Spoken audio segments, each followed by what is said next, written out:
내일 박근혜 대통령의 운명이 판가름 날 내일 책이 한 권 발간이 됩니다.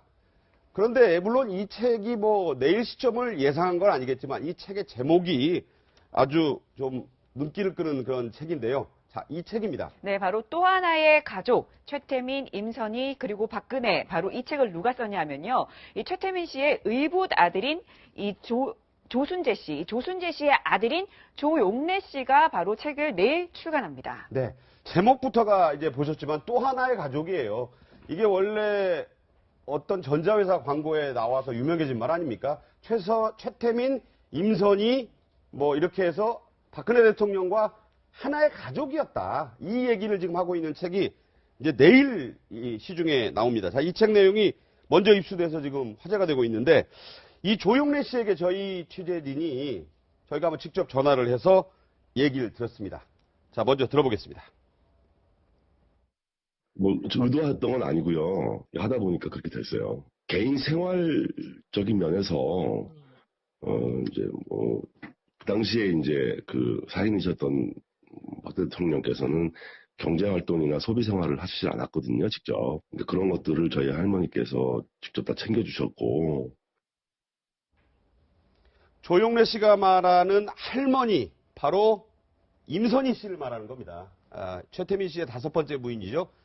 이 가계도는 지난달부터 많이 보셨던 거니까 굳이 크게 설명을 드리지 않습니다. 최태민 씨와 임선희 씨가 있는데, 임선희 씨가 이제 전에, 최태민 씨와 결혼하기 전에 조모 씨와 결혼을 했는데 그 조모 씨가 사고로 돌아가고, 그래서 이제 최태민 씨와 재혼을 했는데 그때 결혼 전에 낳은 아들, 조순재 씨, 앞으로 또 얘기가 나오겠습니다만 그분의 아들입니다.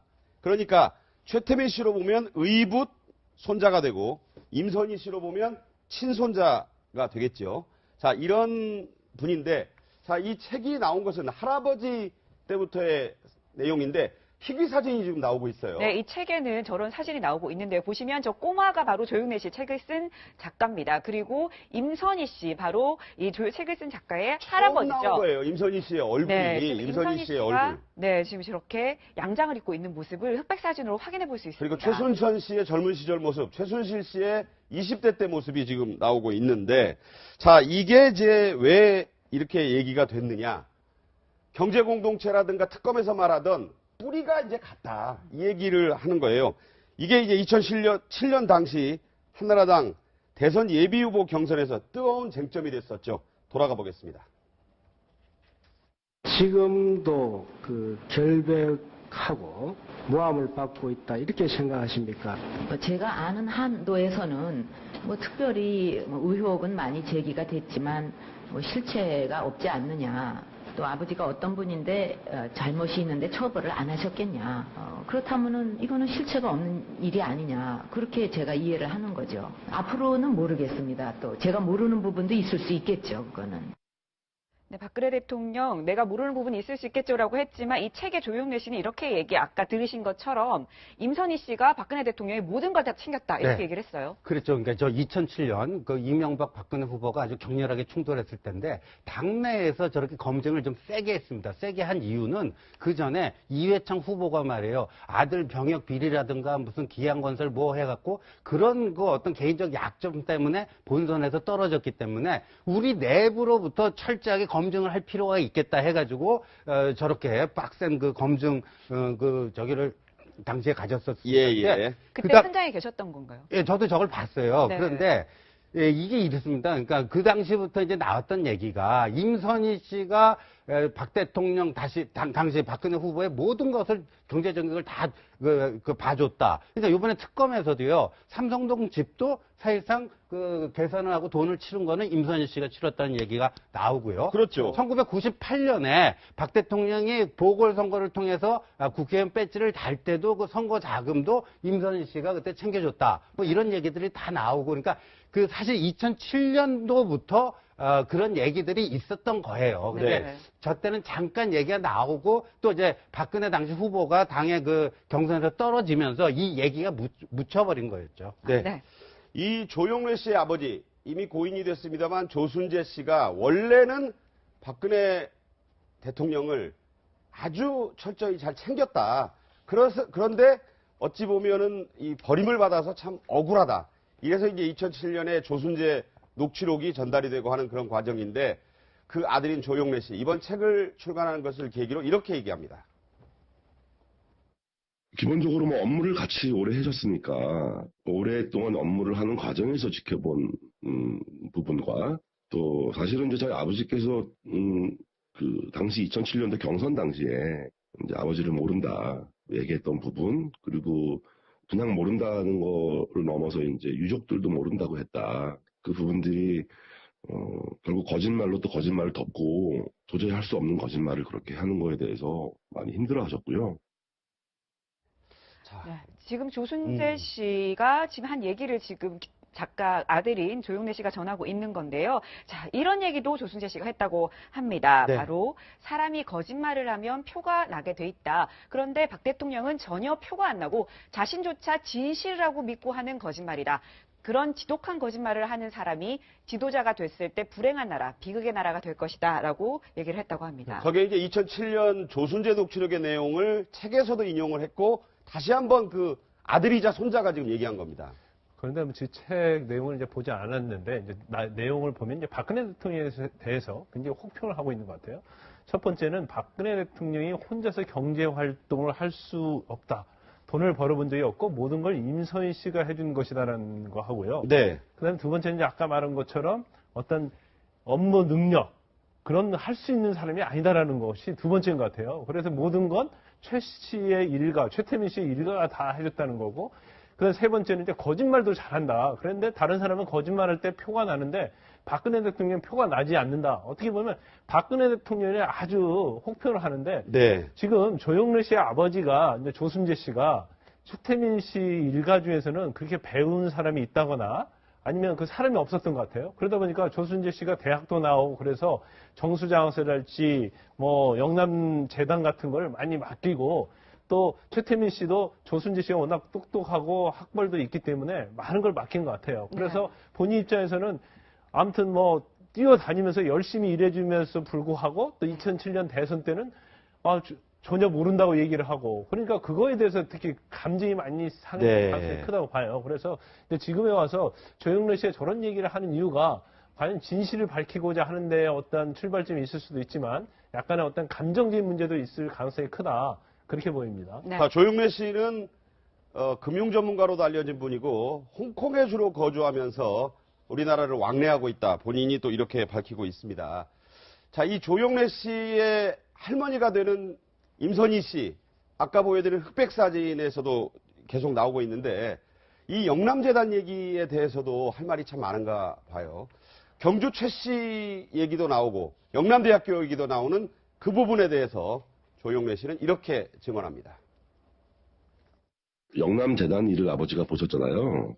그때 이제 업무하는 과정에서도 어떤 문제가 발생했을 때 주변 사람들에게 다 책임을 다 전가하고 본인만 쏙 빠져나가는 그거에 대해서 이제 아버지 경험에서 나온 얘기겠죠, 대부분이. 네, 지금 얘기를 들어보면 이런 얘기를 합니다. 주변 사람들에게 다 책임을 전가하고 본인만 쏙 빠져나가는 것에 대해서 아버지는 경험을 했다 이렇게 얘기를 해요. 결정적으로 2007년 경선 당시에 조순재를 모른다라고 하는 얘기 때문인데 사실상 최태민 씨가 임선희 씨랑 재혼하기 전에 임선희 씨가 다른 그러니까 재혼 전에 살았던 남편과 낳은 그 최태민 씨의 의붓자식 아니겠습니까? 따라서 최태민과 박정희 대통령 그리고 최순실과 박근혜 대통령의 관계를 본다면 그 모든 저게 이제 조순재 씨 모습입니다. 네. 지금 고인이 됐죠. 네. 예, 박근혜 대통령의 모든 그 안살림과 심지어는 대구 달성 보궐선거와 그 다음 선거에 출마할 때 자금까지도 젊은 시절에 이제 최태민 씨와 그 의붓아들 조순재 씨인데 네. 굉장히 챙겼다 그래요. 그렇죠. 의붓아들이지만. 임선희 씨가 그걸 다 됐고 특히 조순재 씨는 의붓 아들임에도 불구하고 머리가 영특하고 어느 장관의 비서관까지 했던 경험이 있기 때문에 아마 영남대학의 실제 운영자인 영남투자종금에 이분이 전무를 하면서 사실상 박근혜 대통령으로부터 일가의 재산이 최태민으로 넘겨진 것에 자금 관리를 하지 않았냐고 할 정도의 핵심적 인물이기 때문에 네. 제가 볼 때는 박근혜 대통령이 조순재 씨를 모른다라고는 있을 수가 없는 일인 것 같고요. 따라서 향후에 특검에 조사하던 것이 검찰로 넘겨갔는데 대통령과 최순실 씨 간의 경제 공동소의 문제를 입증할 수 있는 주요한 단서를 바로 조순재 씨 아들 조용래 씨가 증언할 수 있기 때문에 조용래 씨에 대한 검찰의 수사에 대해서 지켜봐야 될 것 같습니다. 그래서 이 책에만 나와 있는 것이 사실인지 아닌지에 대해서 검찰은 그 조사를 통해서 물적으로 입증을 한다면 아마도 경제 공동체 문제를 확인할 수 있지 않을까 생각이 듭니다. 네. 이제 좀 개인적인 얘기로 좀 들어가 보겠습니다. 조용래 씨는 그 아버지인 조순재 씨뿐만 아니라 본인의 어머니가 되시는 김경옥 씨에 대해서도 얘기를 하고 있는데요. 이 김경옥 씨는 간호사 출신이었다고 합니다. 그래서 이 비선진료 의혹이 한참인데 그 뿌리가 상당히 깊구나 이런 생각이 좀 들어요. 조용래 씨는 이런 부분의 이야기도 박근혜 대통령과 관련해서 하고 있습니다. 한번 들어보시죠. 그 시절에는 뭐 그렇게 이상한 풍경이 아니었어요. 진짜 가족처럼 아끼고 이렇게 좀 잘 돌봐드리고 그런 좋은 관계였던 것 같아요. 근데 이제 어머니 말씀에 의하면 뭐 보혈제 이런 것들인데 뭐 아미노산 제제나 뭐 알부민 같은 것들 가끔 자주는 아니셨다 그래요. 근데 가끔 뭐 누구나 뭐 맞을 수 있는 거잖아요. 다만 이제 공식적인 병원이나 공식적인 활동을 하지 못하고 이렇게 이제 일부의 소수 인원하고만 이렇게 교류를 하는 생활을 하셨기 때문에 어떤 그런 면이 있지 않냐 이런 생각이 좀 들죠. 그때도 물론 간호사 출신이지만 민간인이잖아요. 네. 근데 이때는 뭐 비서는 아니겠죠. 이때는 뭐 예. 대통령실 대통령은 아니지만. 네. 네. 그런데 이제 박근혜 대통령의 경우에는요, 청와대 생활을 하다가 청와대에 다 그 뭐 의무실이 있고 그러니까 뭔가 좀 몸에 이상이 생기면 거기서 다 치료를 받았을 텐데 청와대 나온 이후에도 그러면 일반 병원에 가서 이렇게 하기에는 아마도 그게 쉽지는 않았을 거예요. 그러니까 주변에 편한 사람 중에 마침 또 조순재 씨 부인이 네. 간호사다 보니까 뭐 영양제, 보혈제, 뭐 이런 것들 꽤 맞은 것 같아요. 근데 이런 거를 맞으려면 뭐 당시에도 무슨 이제 간호사가 일방적으로 놔줄 수는 없는 거 아니겠습니까? 처방전이 있어야지 될 그렇죠. 텐데 네. 그러면 당시에도 이게 뭐 의료법 위반이 아니었느냐 뭐 이렇게 얘기할 수는 있겠지만요. 네. 근데 뭐 당시 시대 상황으로 봐서는 흔히 있을 수 있는 얘기고 그러니까 이 얘기는 뭐냐면요. 박근혜 그 대통령이요 당시 이 임선희 씨 일가하고 너무너무 가까웠다라는 거예요. 그러니까 그 보궐선거 때도 이제 임선희 씨 쪽에서 그 당시에는 뭐 5만 원권도 없고 그러니까요. 그 트렁크 큰 데다가 네. 운전기사 싣고 갔다고 그러잖아요. 달성군은까지 싣고 갔다는 거 아니에요. 그 다음에 보면은 박근혜 당시 후보가 임선희 씨하고 통화하는 것 같은데 이모라는 호칭을 썼고 네. 뭐 한 번 통화하면 20분, 30분 여러 가지 뭐 자질구란 얘기까지 다 네. 이렇게 상담을 하는 또 임선희 씨가 사망했을 때는 뭐 그랬죠. 눈이 퉁퉁 붓게 울어서 그때 따라갔던 전효옥 전 의원이 깜짝 놀랐다 그런 얘기 하지 않습니까? 그러니까 당시 그러니까 이제 뭐 형제 자매가 있잖아요. 박근령 뭐 박지만 있지만 그때부터 저 때부터 이미 최순실이 아니라 그 임선희 씨 때부터 박 대통령의 모든 일거수일투족 사생활이 그 집안 사람들의 협조 없이는 안 돌아가는 그런 상황이었다고 봐야 되겠죠. 네. 네. 자, 1980년대에 최태민 씨, 그러니까 임선희 씨의 남편이고 이 모든 게이트의 뿌리로 알려지고 있는 이 최태민 씨가 젊은 시기에 박근혜 대통령과 사저의 골방에 들어가서 장시간 같이 있었다. 뭐 종교적인 얘기도 많이 나오고 여러 가지 비의적인 얘기가 많이 나오는데 이에 대해서 조용래 씨는 이렇게 말하고 있습니다. 근데 그게 뭐 종교적인 어떤 그 일체성이랄까 종교적인 어떤 신념이 있으셨던 거는 확실한 것 같고요. 예, 그래서 그런 어떤 맥락에서 이해를 사실은 하죠. 뭐 저희 어머니도 그런 그 이제 권유를 받으시고 어디 또 그런 최태민 그- 씨부터요? 네네 그런 뭐 주문들 외워보시고 저희 그러니까 그 당시에는 그렇게 이상한 풍경이 아니었던 거죠. 예. 그리고 그 종교적인 신념이라는 게 어떤 계기로 생기든 그 종교적인 활동이잖아요. 자기 어제 뭐 그게 그렇게 이상한 건 아니었던 것 같아요. 그 당시에는. 당시 상황에서는. 그 이제 한간에 말이 참 많았잖아요. 네. 골방에 대해서 여러 가지 얘기가 있었는데 그 종교적인 부분에 대해서 얘기를 했군요. 그 역삼동에 이제 박근혜 대통령 최태민 씨가 그 안에 들어가서 골방에 들어가서 이제 3-4시간 같이 있었다는 거 아니에요. 근데 그 당시 이제 골방이라는 것은 뭐 지금처럼 뭐 방음이 잘 되는 데가 아니잖아요. 그러면 안에서 하는 얘기 그런 것들은 다 들을 수 있을 거라고 보고 조영래 씨가 제가 볼 때는 좀 더 많은 걸 아는데 네. 거기까지 얘기를 안 하고 있는 것 같아요. 네. 근데 그때 그 어떤 주문을 외웠냐면 나무 천국 사불이라는 그런 주문을 많이 외웠다는 거예요. 네. 나무 천국 사불이요. 예, 예. 나무 아미타불도 아니고. 네, 예. 예. 근데 이거 자체가 최태민 씨가 어떤 뭐 종교와 관련된 부분에 있어서 본인이 만든 주문이라고 그럽니다. 그래서 79년도 같은데 11.1 사태 때 이제 박정희 전 대통령이 그 당시 뭐 저격당했잖아요. 네. 그 당시에도 박근혜 대통령이 최태민 씨 집에 와서 이런 주문을 외웠다는 거예요. 근데 저게 이제 만약 사실이라고 하면 종교적인 어떤 연관성, 최태민 씨와 관련해서 이제 그런 부분이 굉장히 문제가 좀 될 수 있을 것 같고. 네네. 그러면 이제 약간 우리가 의문되는 게 돌방에 같이 있었으면 임선희 씨가 그 당시에 최태민 씨 부인이지 않습니까?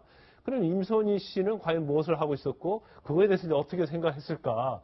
그런 부분이 굉장히 좀 의아스러울 수 있죠. 그런데 아까 조영래 씨가 얘기하다시피 이제 그런 부분은 이제 종교적인 부분이기 때문에 그 당시는 이해할 수 있는 부분이었다 이렇게 말을 하고 있는데 뭐 또 다른 내막이 있지 않나 그런 좀 의혹은 좀 있다고 봐요. 조순재 녹취록에는 뭐 그때 이제 밥을 갖다 놓으면은 뭐 밥만 가지고 들어갔고 어머니, 할마씨라고 표현을 하는 대목이 나와요. 자기 어머니를.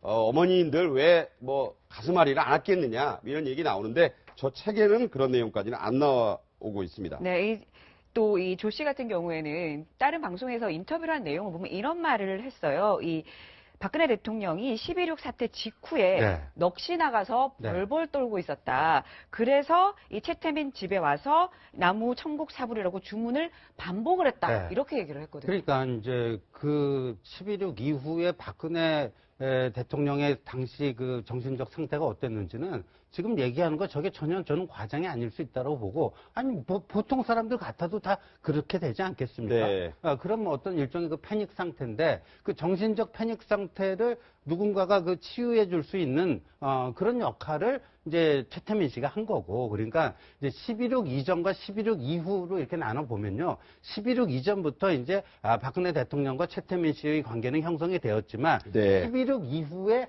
그러한 어떤 박근혜 대통령의 그 정신적 패닉이나 이런 것들을 치유해주는 과정에서 네. 더욱더 가까운 관계로 그 발전을 했다 이렇게 봐야 될 것 같습니다. 네, 이 책에 보면은 조순재 씨, 그러니까 조영래 씨의 아버지가 박 대통령은 시키면 시키는 대로 하는 꼭두각시다. 물론 이런 주장을 했다는 겁니다.